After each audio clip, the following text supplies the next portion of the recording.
What if I told you that when an Amish child dies, the mother does not call a funeral home, does not order flowers, and will stand at a grave that carries no name, and that her faith tells her this is exactly how it should be?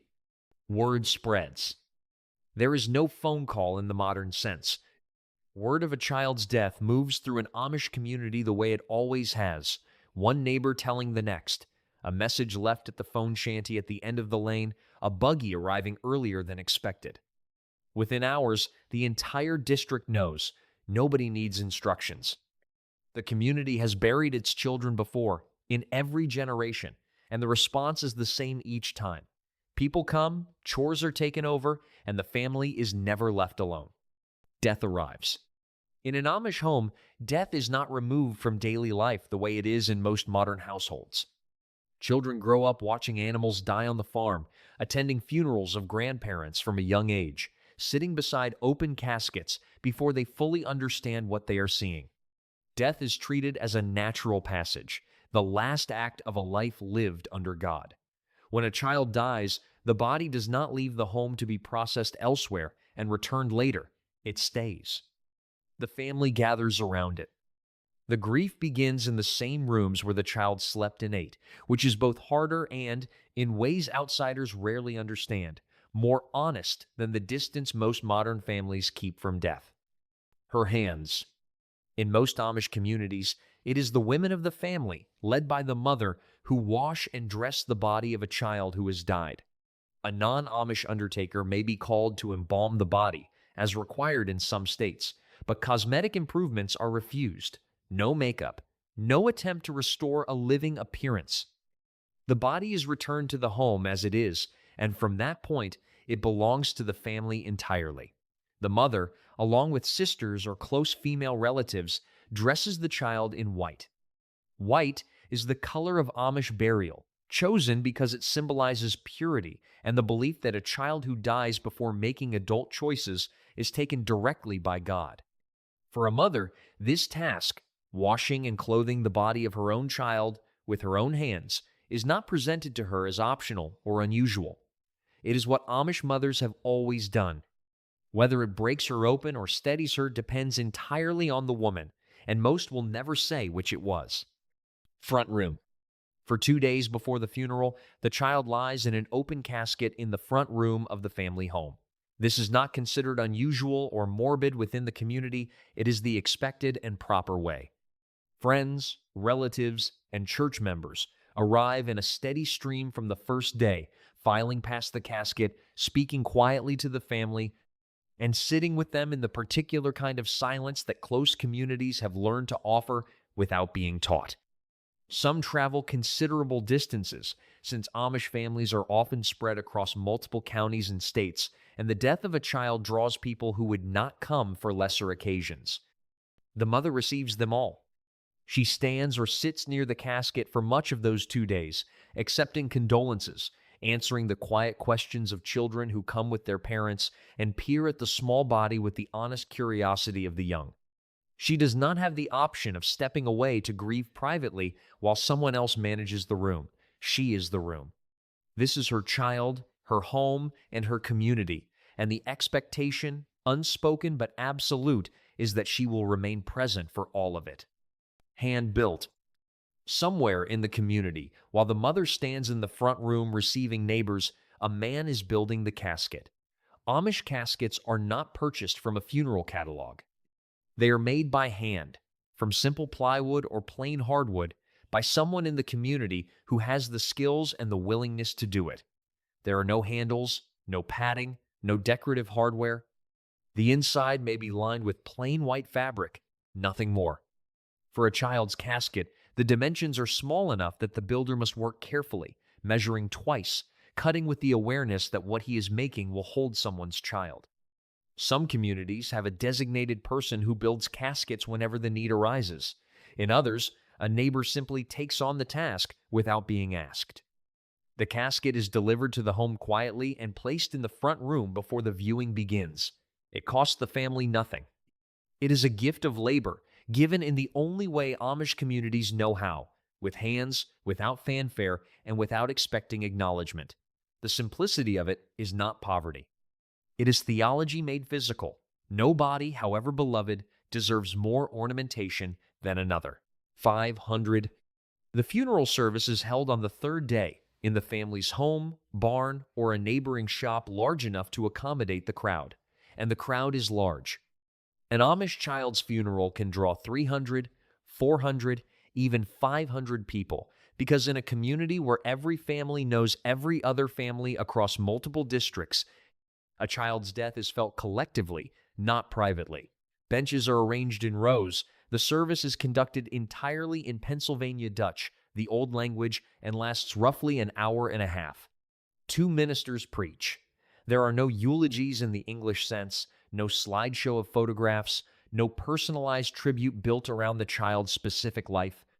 Instead, there are sermons on God's sovereignty, on death as passage, on the living hope that a child taken early is received by God without condition.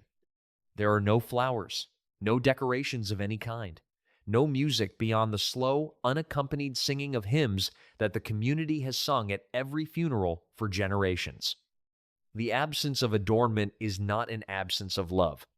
It is an expression of the belief that grief, like everything else in Amish life, should not draw attention to itself, and that the most honest response to death is stillness, not spectacle. The mother sits among the women, across the aisle from her husband, as is the Amish custom. She does not speak during the service. She listens as everyone does, and holds whatever she is holding. Horse hearse. When the service ends, the casket is closed and carried out.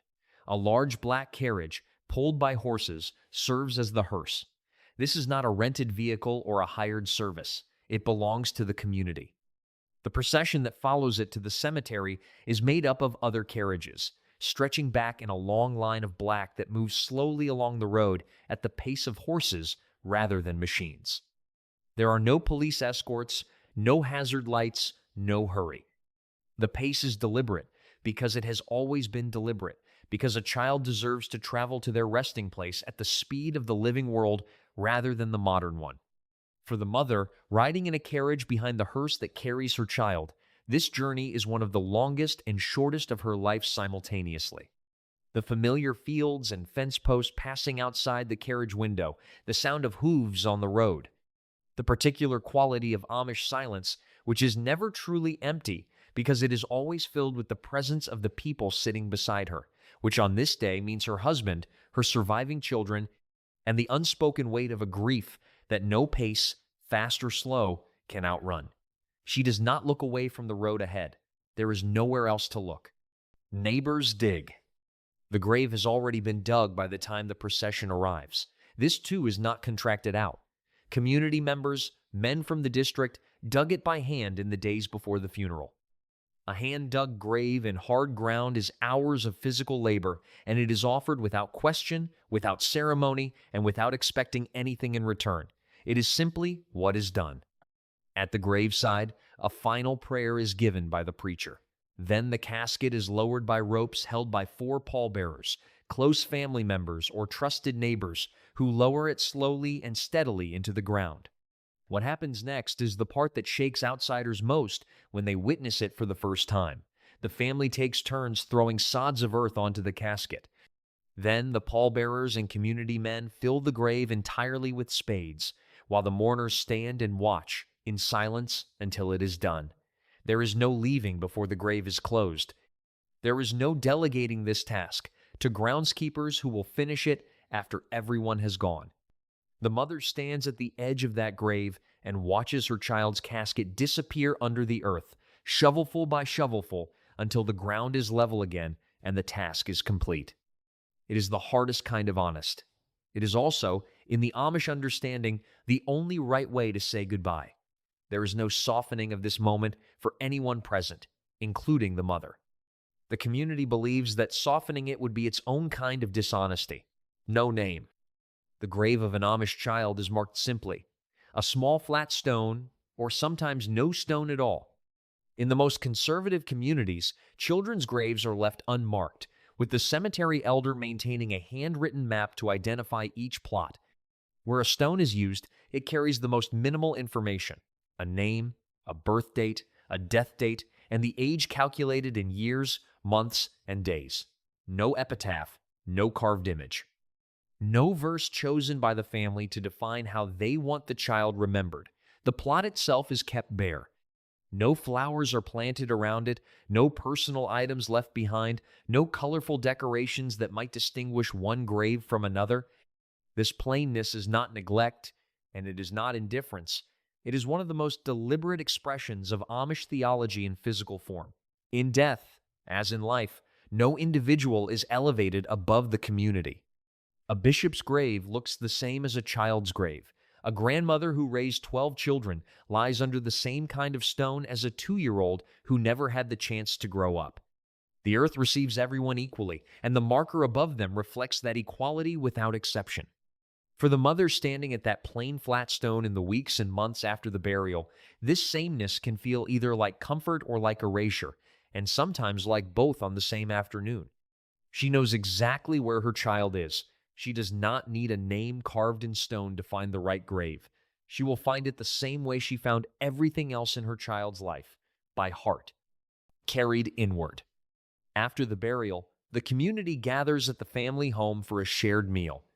Women who arrived before dawn have already prepared it: soup, bread, casseroles, raisin pie, the specific foods that appear at every Amish funeral because they are the foods of comfort and continuity. 500 people need to be fed. The kitchen becomes a production, and the production is its own kind of mercy because it gives every woman present something to do with her hands while she processes what the day has asked of all of them. The mother eats. She accepts condolences. She moves through the meal the way she moved through the viewing and the service and the graveside, with a steadiness that is part faith, part community expectation, and part the particular endurance that Amish women develop over a lifetime of hard days that simply must be survived. Amish culture does not encourage the outward expression of grief. Strong emotional displays at a funeral are considered inappropriate, not because the grief is not real, but because the faith asks its members to accept God's will with gelassenheit, the principle of surrender and yielding that sits at the center of Amish spiritual life. A child's death is God's will. The mother is expected to receive it as such, publicly, whatever she feels privately. What she feels privately is hers alone. The Amish faith gives her a framework for carrying loss, a community to absorb some of its weight, and a theology that insists the child is with God. Whether that is enough. On the nights after the community has gone home and the front room is empty and the casket is no longer there, is a question the faith asks her not to ask out loud. So most Amish mothers don't. They wear black for the months that follow, letting the color speak what words are not permitted to, and they return to their chores, their kitchens, their remaining children, and the daily work of a life that does not stop requiring them just because the hardest thing they will ever survive has now already happened. Conclusion. What happens when an Amish mother has to bury her own child is not a story about suffering in silence, though silence is part of it. It is a story about a community that is built across generations, a complete and working system for surviving the unsurvivable, one that asks hard things of the people inside it and gives hard things back in return. It asks a mother to wash her child's body with her own hands. It asks her to stand at an open grave and watch the earth close over the casket. It asks her to receive 500 people in her home and feed them and remain present for all of it. And in exchange, it gives her the same 500 people arriving without being asked, taking over her farm and her kitchen, digging the grave themselves, building the casket themselves, sitting with her in the front room in the particular silence that only people who have known you your entire life can offer. Outsiders sometimes look at the plainness of Amish death, the unmarked graves, the absence of flowers, the suppression of outward grief, and see a community that does not mourn deeply. What they are actually seeing is a community that mourns together inside a shared framework that has been carrying people through loss for centuries.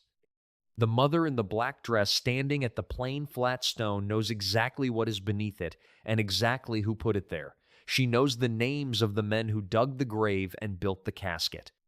She knows which women arrived at her kitchen before sunrise on the morning of the funeral and which ones stayed until the last dish was washed. She is not alone in her grief, not for a single day of it. That is the thing about Amish death that outsiders most consistently miss. It is never, not once, done alone.